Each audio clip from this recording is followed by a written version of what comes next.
Rich Vernadeau live, and welcome to my live stream today. We're going to talk about all kinds of stuff. As you know, down at the border in Texas, there's a huge immigrant crisis. There's a border crisis going on.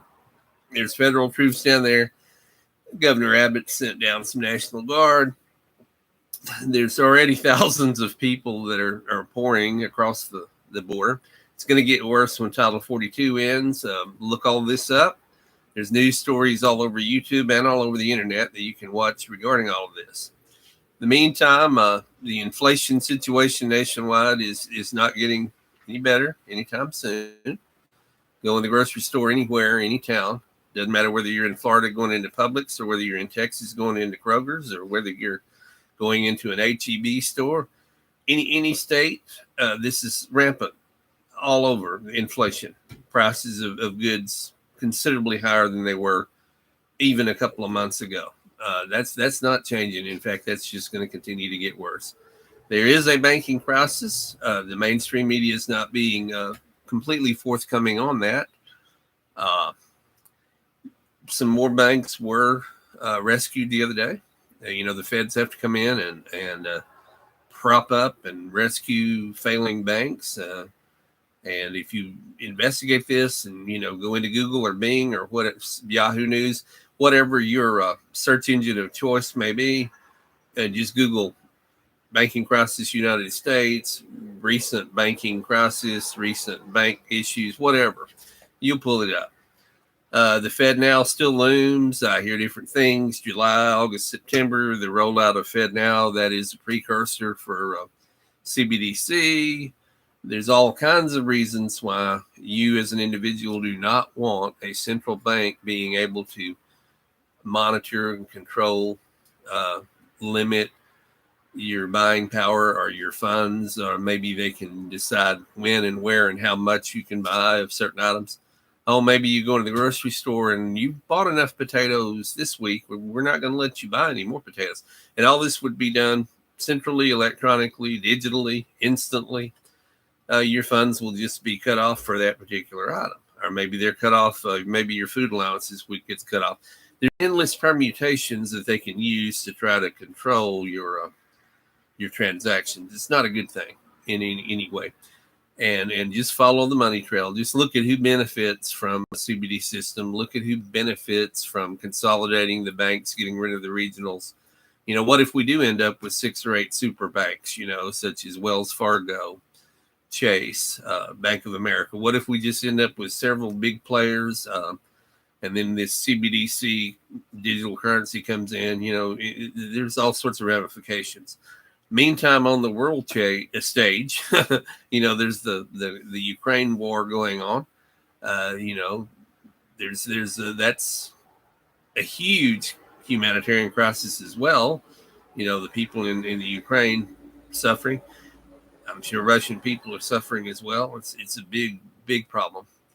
Here in the United States, once again, I've been hearing there's a move to try to, particularly in certain states.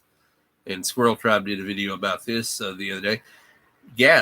Natural gas. They don't want you using gas stoves in your house in certain places. Well, what about all the hundreds of thousands of people who have gas stoves in their homes?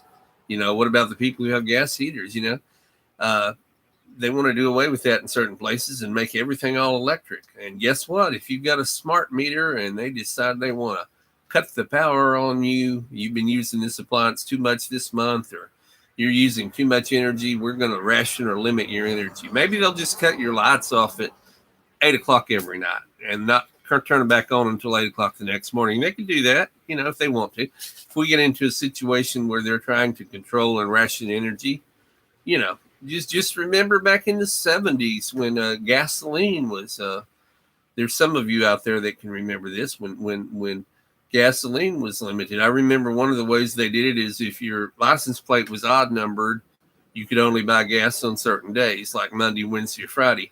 If your license plate was even numbered, you could buy the gas on a Tuesday, a Thursday, or Saturday. There were all sorts of different games that they played all over the United States to control gasoline consumption for your vehicles.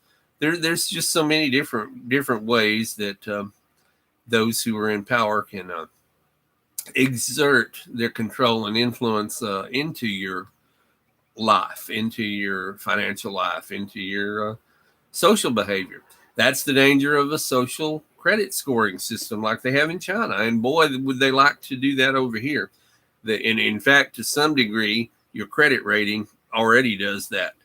For example, a good friend of mine who is now in real estate, but he worked for a major jewelry company, a nationwide jewelry company that has stores in the malls and stores all over the United States in shopping centers.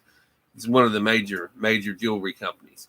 In order to even get hired on there as an assistant manager, your credit score, your FICO, had to be a certain level.